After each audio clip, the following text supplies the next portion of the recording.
privilege to welcome you here today for the roundtable with Congresswoman Gabby Giffords, Captain Mark Kelly, and Senator Jennifer Wexton, and others at the table who you'll meet throughout the roundtable. My name is Lori Haas. I'm the State Director for the Coalition to Stop Gun Violence and have been working on gun violence prevention for 11 years since the tragedy at Virginia Tech when my daughter was injured and survived that tragedy.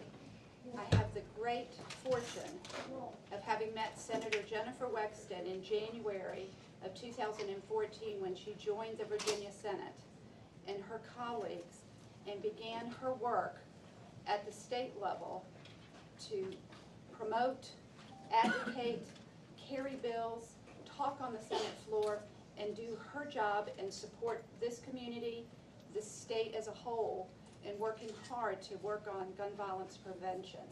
She has done an incredible job at the state level, and one of the most brilliant floor speeches I ever heard, interjecting and intervening in a very bad bill that would have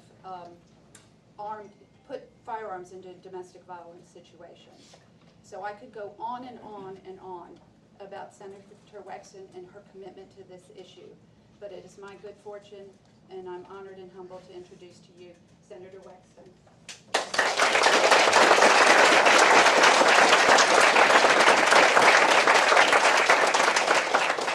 Thank you all so much for coming today. I am so honored to have Congresswoman Giffords and Captain Kelly here with us today, and to have this discussion about gun violence prevention. Gun violence was one of the things that prompted me to run for office in the first place. Now, I had seen firsthand as a prosecutor some of the effects of gun violence and the victims it leaves behind, but in the General Assembly, one of the things that prompted me to run was seeing that our General Assembly was more interested in repealing what few gun violence prevention measures we had in Virginia, in particular the one handgun a month law, which was repealed in the 2012-2013 timeframe.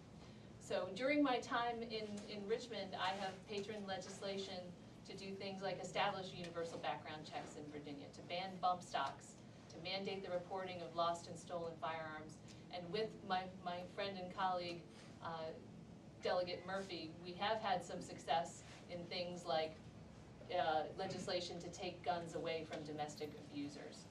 So we do have small successes, but sadly, given the numbers that we have in Richmond, we've been playing a lot of defense.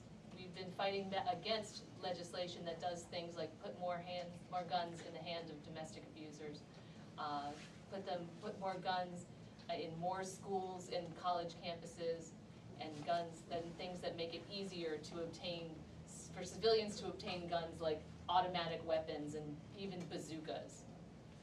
And here in the 10th District, we have a Congresswoman who is bought and paid for by the gun lobby. She has done their bidding in Richmond. She has done their bidding in Washington. After Sandy Hook, it was all thoughts and prayers and no action. And now, the time has finally come for action, and that's why I'm running for Congress.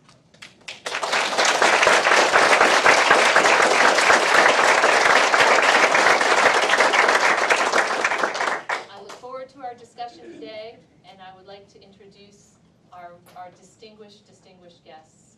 First, Captain Mark Kelly. He is a United States Navy combat veteran and NASA astronaut who flew 39 combat missions in Operation Desert Storm.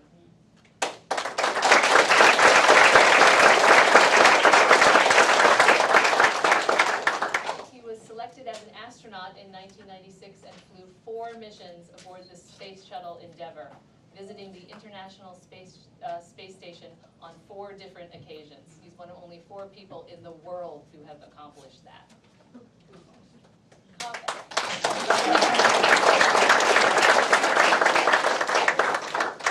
Congresswoman Gabby Giffords has become known around the world for her story of hope, resilience, and strength in the wake of tragedy. She was the youngest woman ever elected to the Arizona State Senate.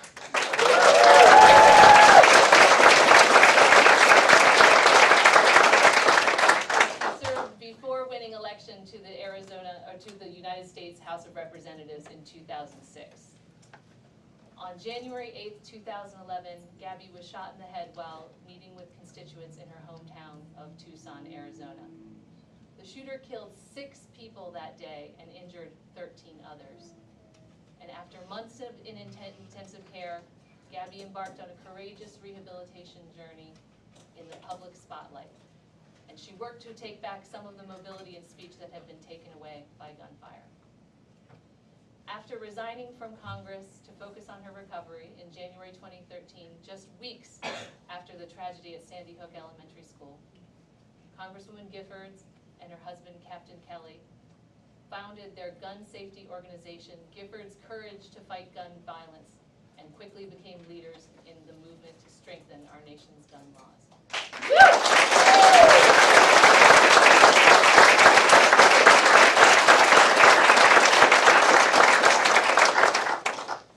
So you've already joined us in welcoming Congresswoman Giffords and Captain Kelly. Thank you so much for joining us. Great for Gabby and I to be here in Northern Virginia. We were here yesterday to go to who we consider heroes to us for different reasons.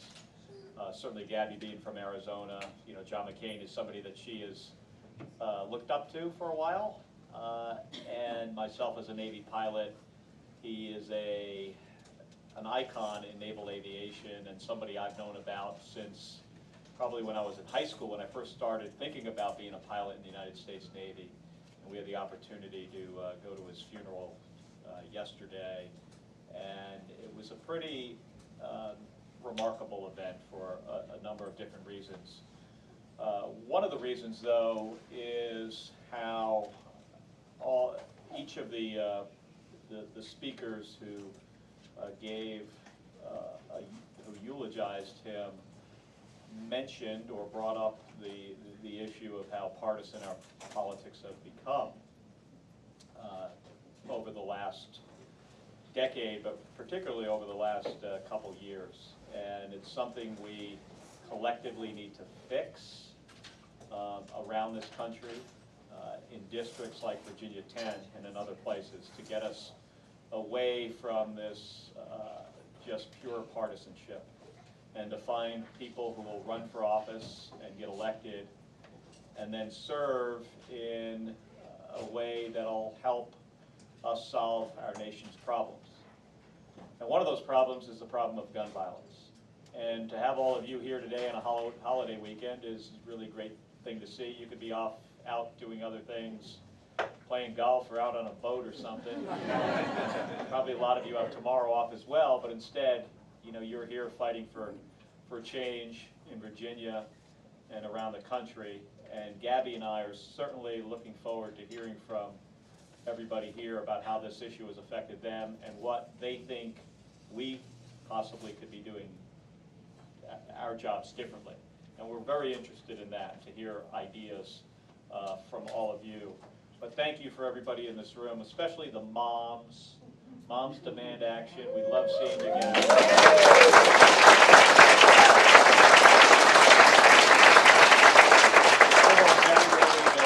You're there, and it's great to see you, and we appreciate all the work you do. You may have seen Gabby on TV here in Virginia.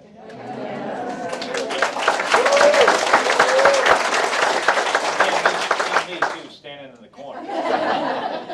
Well, you mostly heard from Gabby, and it's because the person that currently represents you in Congress, as Senator Wexton mentioned, has been in the pocket of the National Rifle Association for a long period of time and has utterly failed in protecting people in this community and in our nation from gun violence. She has basically towed the party line of the National Rifle Association her entire time in Congress. She's funded by them, she's supported by them. She looks for people that support that organization to vote for her. And because of that, we have a very difficult time getting things done in Washington, D.C. Now, around the country, since we founded our organization in 2013, we've helped pass a lot of state laws, like 250 pieces of legislation, 45 different states, including here in Virginia, in Richmond. We've been very successful in doing that. We would like to be as successful in Washington, D.C. Now, fortunately, we believe we've helped change the politics on this issue a lot, and we've prevented the National Rifle Association's priorities from being enacted in D.C. And those things currently: concealed carry reciprocity, legalization of silencers, and essentially getting rid of guns in K through 12 public schools. Now it's more they want to arm teachers, so they want to introduce firearms into schools, which all of you know is a terrible idea. We know that where there are more firearms, there's more gun violence. That's clearly the case around the country. One of the reasons why we have 36,000 people getting shot and killed every year, another 110,000 shot and injured. It's ridiculous. We're like no other country on the planet when it comes to gun violence, especially for a developed, wealthy nation. It shouldn't be like that, but it's this way because of money and politics. And that's what we're trying to fix here. That's why Gabby's on TV. That's why she went straight to camera, I think for the first time, in an ad that isn't entirely positive, but makes a very clear point that the person that has been representing you for a long period of time has done nothing on this issue. And we need to get that message out there. And hopefully we're doing it successfully. Hopefully it's on the channels. Hopefully we're buying the time from the channels that people are watching. And they're not on in the middle of the night. I hope that's the case. And then, this is a crisis in our country. And Gabby and I know. I mean, we are convinced that the person who won the Democratic nomination to represent all of you is the person sitting right next to me, is the person that can work to enact real change on this issue. And that change not only affects people here, but across the country. So we are here to hear from all of you. I want to go around and get everybody's story, but first I want to ask just a couple general questions to everybody here. Now, not counting Gabby, and not counting if you've served in the military. Who's the military guy here? Not counting you knowing anybody who got shot overseas. I'm just curious, how many people in here know somebody who has been shot, not necessarily killed, but just shot in our countries with a firearm? So that's about 40%, I would say. That's pretty typical around the country. No matter where you go, it's usually about 40%. I've done that same thing in England and Australia. You know how many hands go up? Zero. Like every time I've done it. I did the same thing in Albuquerque, New Mexico about, 2 weeks ago, Tom? Yep. 2-3 weeks ago. Did the same thing with a bunch of students, like 10 high school students. You know how many hands went up? Every single one of them. Every kid. And these kids did not go to the same school, and they did not come from the same socioeconomic background. Various different backgrounds, different schools, different parts of the state even. And every one of them have experienced gun violence, at least first or second hand, knowing somebody who's been shot. I think 3 of these 10 people have been shot at themselves. It's tragic. And if you don't think it can get worse, if we allow people like Barbara Comstock to stay in Congress, that number could go from 36,000 to 50,000 in a heartbeat. It really can. So we need to fight not only for this issue. I mean, obviously Jennifer's going to work hard on this issue, but there's so many other issues that probably all of you care about as well, where we can find bipartisan solutions to solve this country's problems. So why don't I start over there with, on the other end of the table, Jacob. And Jacob, just tell us a little bit about what you're doing on this issue. Give us any recommendations you might have, and I might interrupt you while you're talking. So yeah, my name is Jacob, and I, along with Lane, we started the Loudoun County chapter of Students Demand Action.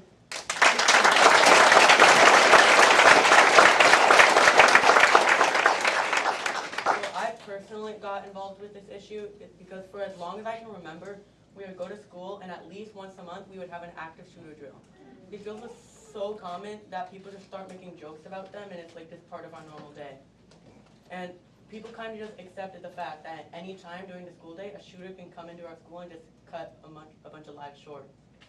So then we kind of just accepted that until everything changed on February 14th. The Parkland shooting was kind of a wake-up call for us, when we realized that this is an actual problem in our country and not just part of our school day where they turn the lights off and we hide quietly in the corner. It's why the shooting, it made me realize that my life could have just as easily been added to the growing list of names that politicians funded by the NRA, like Barbara Comstock, continue to ignore. It's why we walked out of class, it's why we marched for our lives, it's why we started Students Demand Action in Loudoun County, and it's why we're here supporting Jennifer Wexton.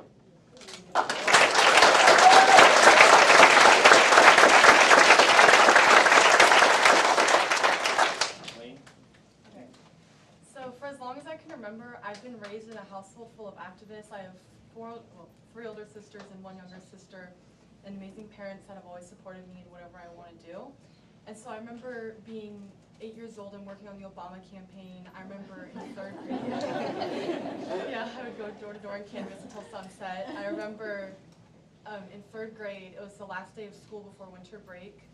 I remember all the parents were in the classrooms helping us with crafts and celebrating the holidays. And I remember news struck of Sandy Hook. And I just remember all the tearful parents, it's like, gun violence is such a prominent issue in America. And parents were facing the reality that, like, their kids could just be shot at school, without even knowing. And so I've grown up, I've grown up just hoping I could be that change for the people that don't have their voices anymore. And so, I have memories in school, kids were so, like, scared. I could see it in their eyes during the active shooter drills.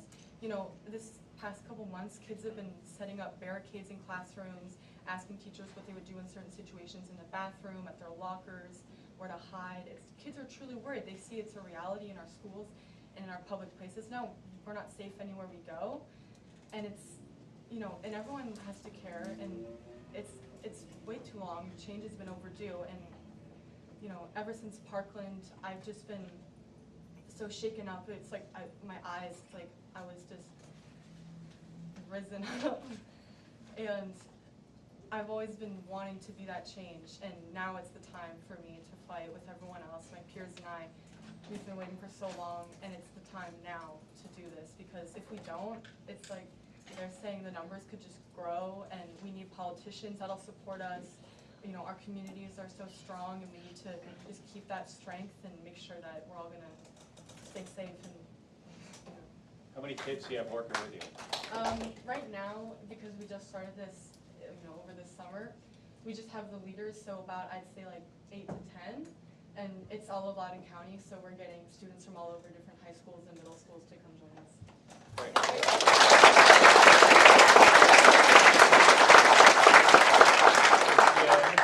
You're with Moms Demand Action. I'm not sure how you know. We're very inconspicuous usually wherever we go.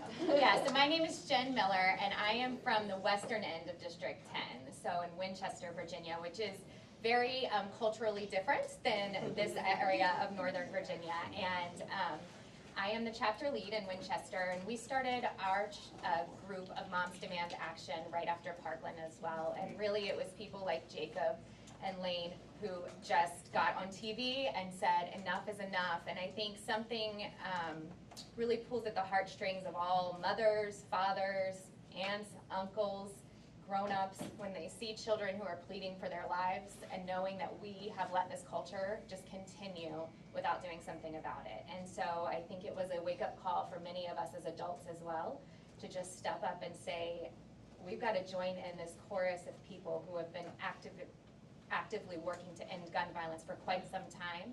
And there has been such a groundswell in this grassroots campaign since Parkland. And so Moms Demand Action, as everybody knows, is a nonpartisan organization that supports the Second Amendment, but really just wants common sense gun laws on the table. And that's what we advocate for, and we've been pretty successful. And the good news is that we have a great candidate now who has our Gun Sense candidate distinction, and that's Jennifer Wexton. And so we're going to be working our tails off in District 10 to get her elected.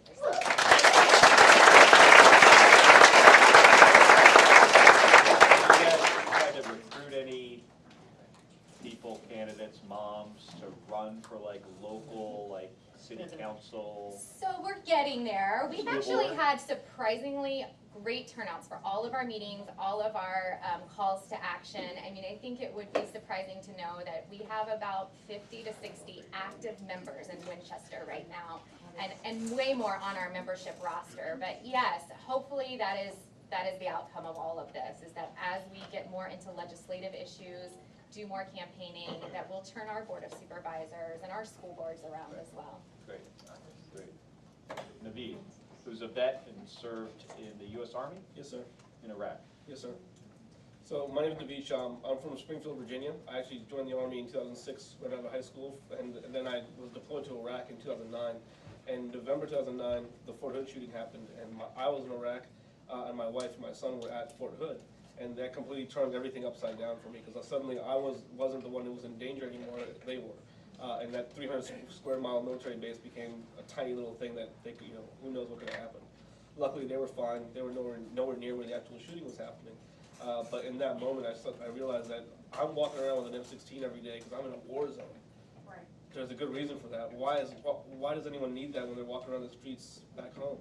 And that's why I'm here. I just feel like there's something we can do about this, and I'm glad to see Moms Demand Action and all the other groups who are here, who are really taking this issue to heart, because I think it's really, really important, especially now that my kids are in school. I don't want to see them have to deal with this the way some of us do.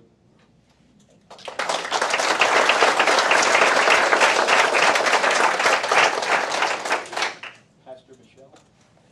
Okay. Pastor Michelle, I pastor Holy and Whole Life Changer Ministries. We are about a 12-year-old ministry, but unfortunately, maybe around 2 to 3 years ago, we had our founding members, 2 of our founding members, killed by gun violence. It was a murder-suicide, and that was very eye-opening for me.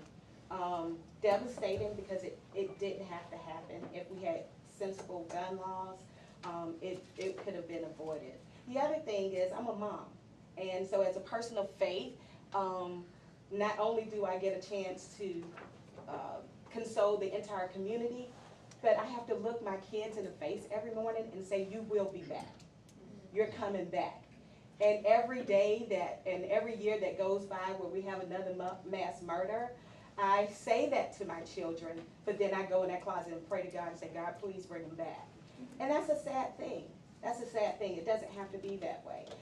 The other reason why I'm here and I'm really speaking out is because I'm now a student. And so, yes, I send my kids off to school, but then at nighttime, I'm going to school and I hear the same spiel that they hear. When they tell them this is the way to exit the building, I feel that. I know that there could be a shooter and I could be gone too. And so it affects me in many different ways, and I realize that my thoughts and my prayers are simply not good enough. The Bible says that faith without works is dead. And so it's time to put action, and that action should come from the church.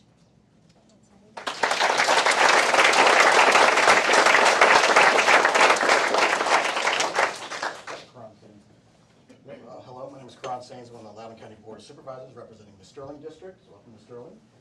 Thank you guys for coming in. Thank you, Senator Wexton, for all of your efforts to do that in the General Assembly. And the reason why I'm here is my family, in a blink of an eye, was changed overnight, where unfortunately my eldest brother was murdered by his girlfriend at the time. And then again, in the blink of an eye, my 2 nieces and my nephew were pretty much orphaned.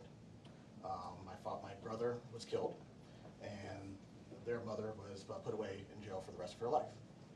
Luckily, we have a very close-knit family. We're able to rally around those kids, support them, help them grow up. The youngest at the time, little Terrence, was only 3 years old. He just turned 18 last month and graduated from high school, and actually is working on an apprenticeship.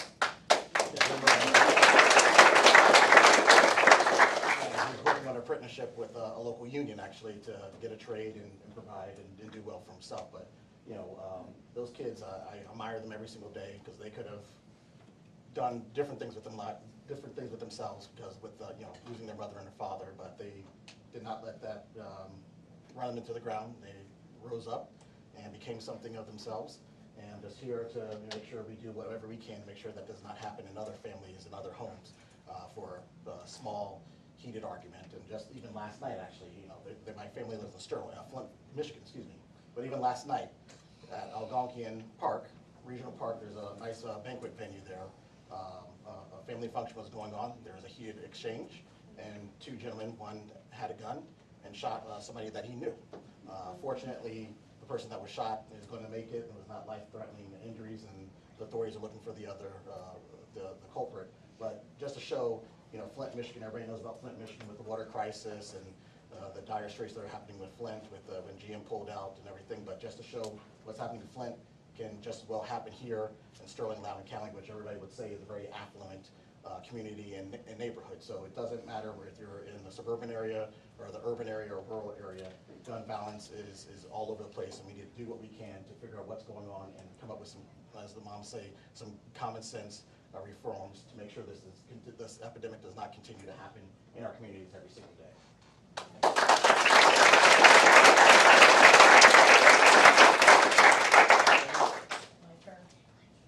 I'm Delegate Kathleen Murphy. I represent the 34th District in the Virginia House of Delegates, which is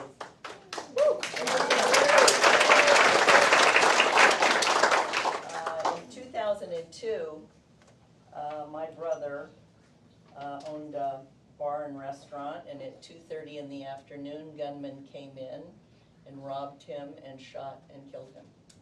He was the father of 5, and he was a wonderful brother.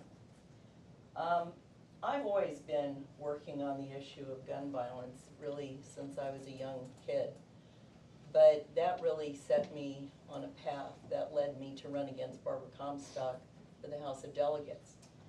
We couldn't defeat her then because, people were very convinced that she was good at her job and she paid attention to the issues important to her community, but it's a farce. She is a farce, and she lies about her voting record. So this year we have a genuine candidate, someone whose word you can rely on, someone who works really hard.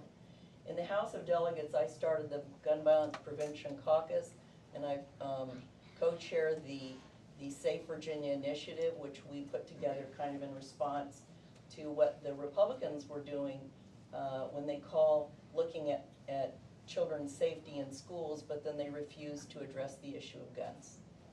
I mean, that's the most ridiculous thing I've ever heard.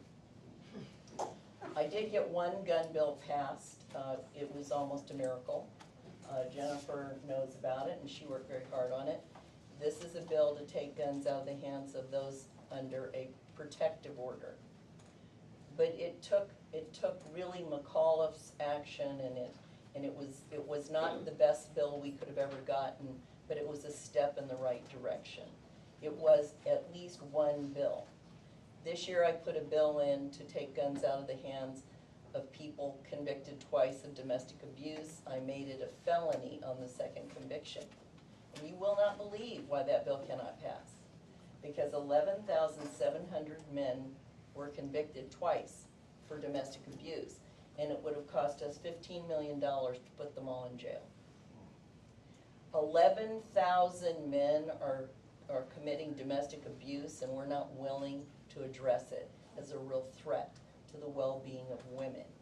So besides that, it's a gun issue, it's a safety issue, and it is being responsible as a community for the families that live here. And I know when Jennifer Wexton beats Barbara Comstock.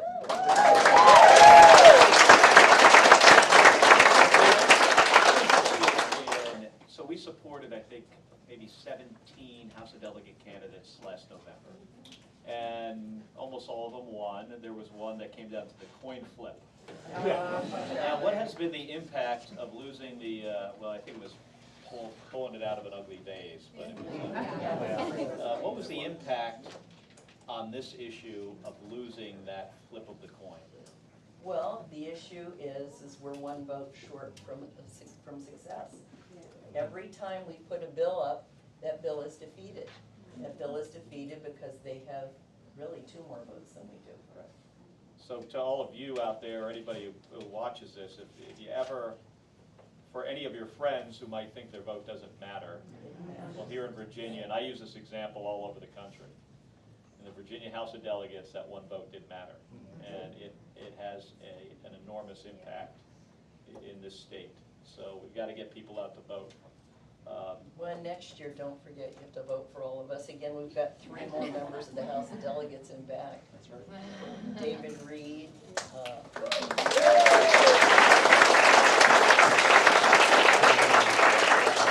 Terry Delaney. Gooditis.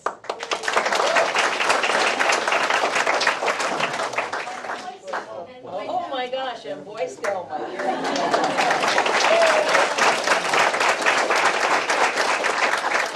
And let's turn it over to Jeremy McPike, who's a state senator here in Virginia, a volunteer firefighter, and somebody that our organization supported, or I don't know, I can't remember exactly what we did, but we helped.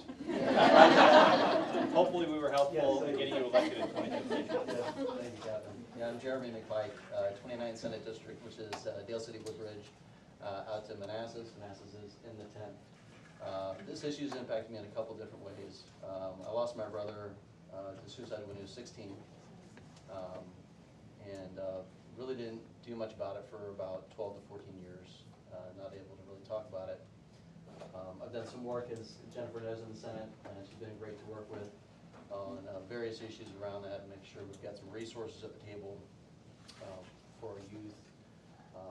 The second role, as the captain mentioned, is my role as a firefighter and EMT over the last 18 years.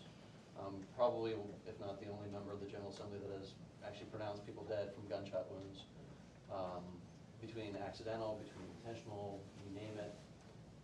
So I've seen some of the direct impacts in our streets, which is important to me. Third is probably more important to me as not just a legislator, but as a father of 3 girls, one in high school, one in middle school, one in elementary school. Is after Parkland, I remember we were down in Richmond, and my daughter called me saying, "Dad, what can you do?" And she's a big fan of Hamilton, as many are. And I said, "You remember that song, You Don't Have the Votes?" I don't have the votes. And so that's one of the reasons why I absolutely know we need Jennifer Wexton in Congress, although I'm going to miss her in the Senate. That's phase 2. When she wins, we got to make sure we back and we win the majority in the Senate and the House in 2019. But those are the key. We need Jennifer in Congress. We need to no longer tell our daughter, our sons, you don't have to vote.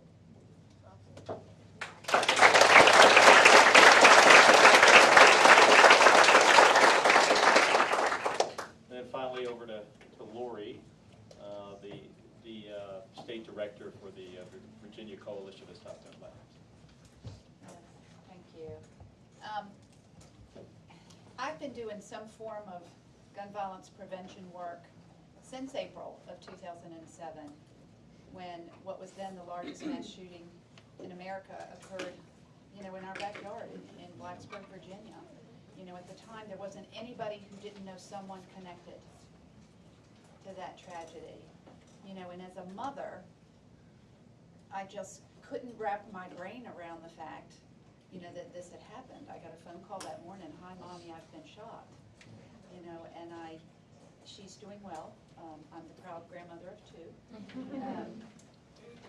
But, there were too many families that day, whose loved ones didn't come home. I made the drive to Blacksburg going 100 miles an hour, and there were, EMTs and fire and rescue and authorities and law enforcement, and I sobbed the entire way, because there were 32 families making that same drive to pick up their dead children.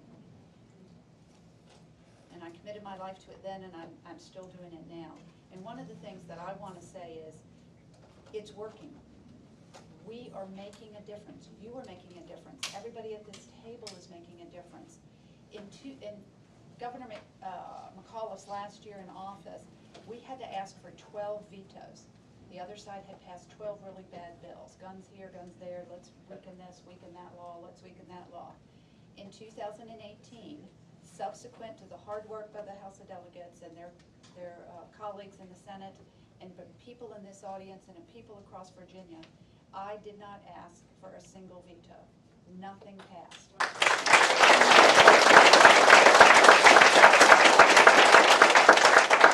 2 bills made it to the House of Delegates floor, and the leadership wouldn't even allow a vote. They would have armed people, they would have allowed guns in churches, and they would have armed first responders with little to no training. So you're doing your job, we're doing our job. This is not only the moral high ground, we have seen time and time again, it's the political high ground. When people run on gun violence prevention, they win. So we are excited to have Jennifer running. We are excited for the support that everybody here shows her, and the leadership that Captain Kelly and Congresswoman Giffords have showed time and time again, at the local level, at the state level, and at the federal level.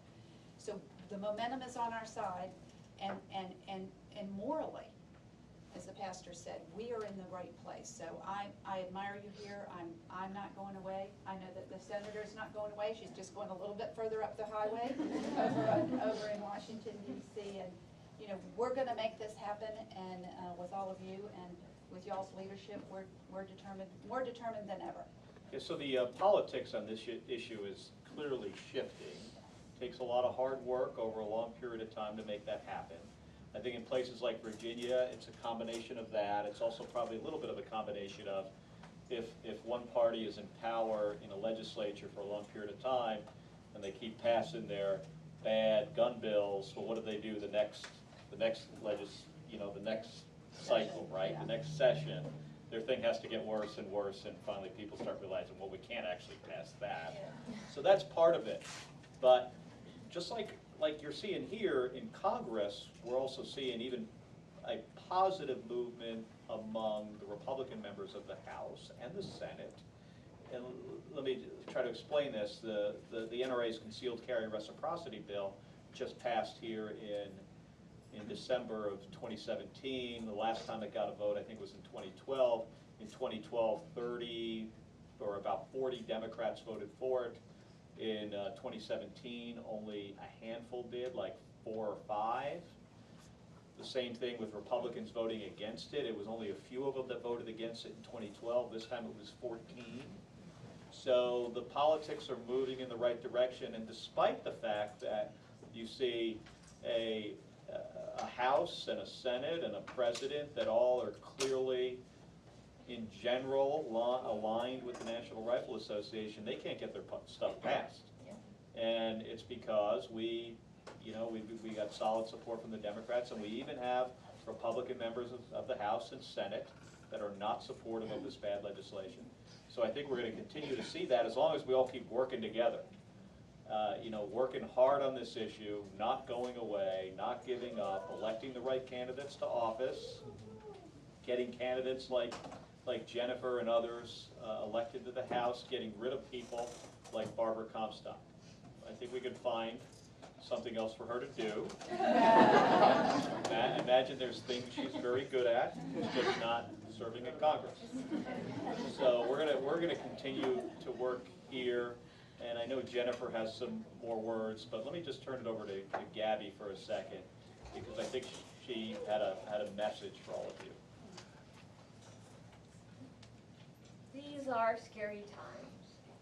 Racism, sexism, lies, violence. It's time to stand up for what's right. It's time for courage. We must do something. We must stop gun violence. Protect our children, our future. Let them lead the way. Make our country a safer place, a better place. Do you have the courage to fight? Stand with me. Vote, vote, vote.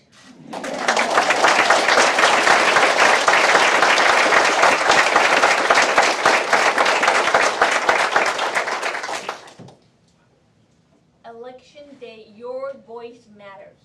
Please join your voice with mine. Thank you very much.